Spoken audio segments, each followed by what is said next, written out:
Assalamualaikum warahmatullahi wabarakatuh. Salam olahraga pemirsa yang ada di seluruh tanah air. Berjumpa kembali dengan saya J. Lukusten dalam Bincang Sepak Bola Indonesia, Timnas Indonesia. Dan hari ini kita akan berbincang tentang para pemain-pemain kita yang sudah kembali ke klub Eropa, ya. Ada beberapa pemain yang menguasai baik itu di Liga Bundesliga, kemudian Liga Serie A Italia, kemudian di Liga Prancis, dan masih ada yang belum bisa tertembus, yaitu Liga Premier League atau Liga Inggris.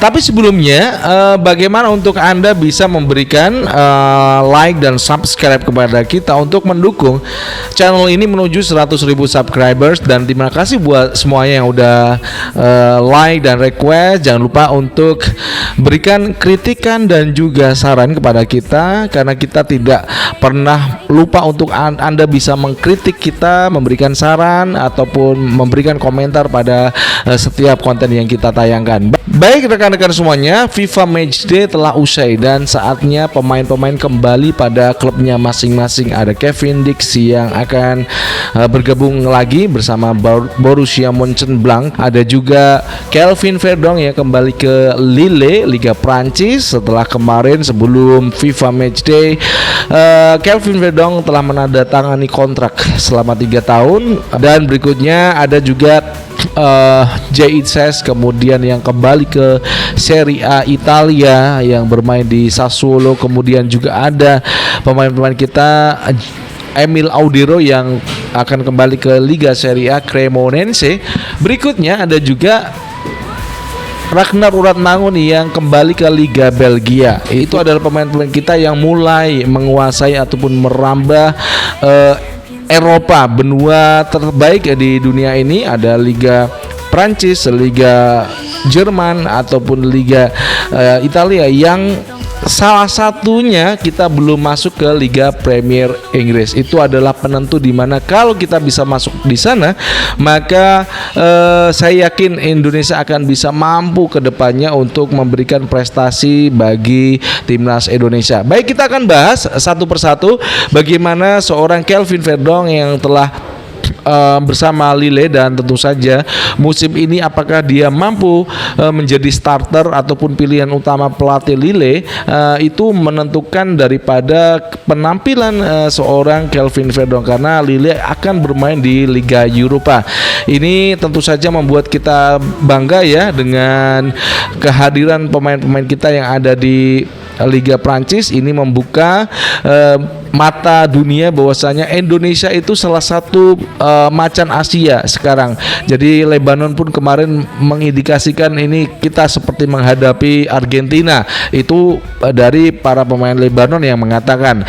Setelah kita membahas Kelvin Verdong, bagaimana perannya nanti di Liga Prancis, kita akan selalu menunggu kabar-kabar dari media-media Prancis yang akan terus mengabarkan kabar dari seputar pemain kita yang akan membela Lille ini dalam musim 2005-2026. Dan saya yakin Kelvin Verdong mampu membuktikan kalau memang permain ini tidak punya masalah secara mental. Dia bagus mentalnya, dan dia selalu profesional menjalani pekerjaannya sebagai pemain sepak bola. Berikutnya adalah Emil Audero yang udah kembali ke Cremonense, kemudian J.H. yang udah kembali ke Sassuolo. Apakah nanti akhir pekan ini mereka akan menjadi starter di klubnya masing-masing dalam kelanjutan Liga Serie A? Karena saya rasa untuk Cremonense saat ini berada di papan atas Liga Italia, karena penampilan cukup gemilang dari seorang Emil Audero. Ini membuktikan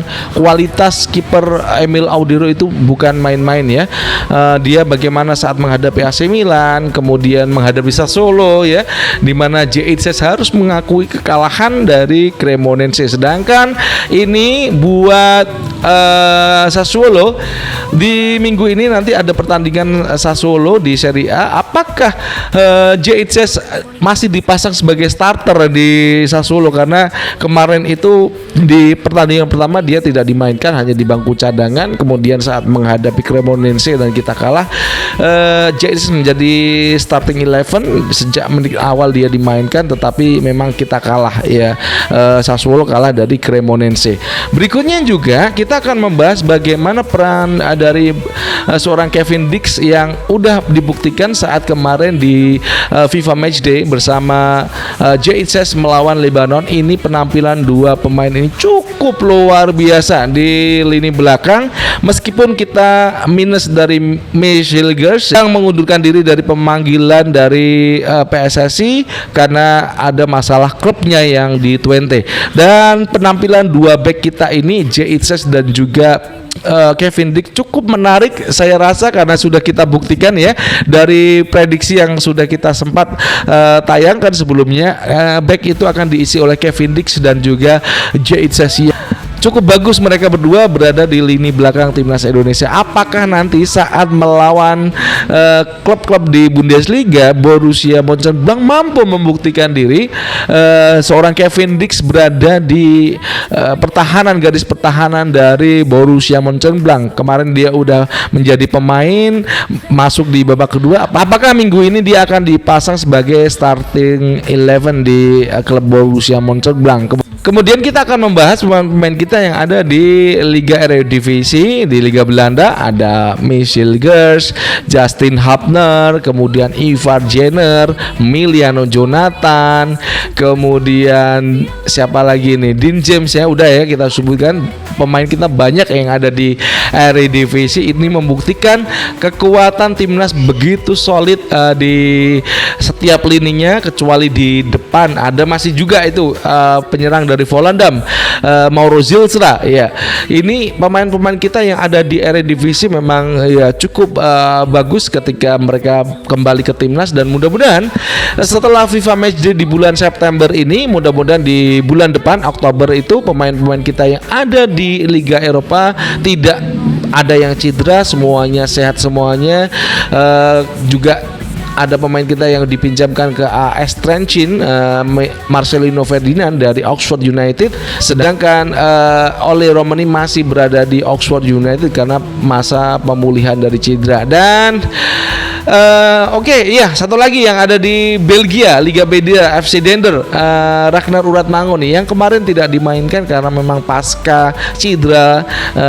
Doi nggak dimainkan karena takut nanti cederanya bertambah, dan mudah-mudahan semuanya pemain tidak mengalami cedera selama beberapa pekan ini ya, pekan ini, pekan depan, selanjutnya hingga nanti di awal Oktober pemanggilan timnas kita dalam kualifikasi Piala Dunia zona Asia round keempat ini semuanya sehat tanpa ada yang cedera, dan kita bisa full tim menghadapi Arab Saudi dan juga Irak. Dari Jakarta saya mengucapkan wassalamualaikum warahmatullahi wabarakatuh. Salam olahraga and ciao.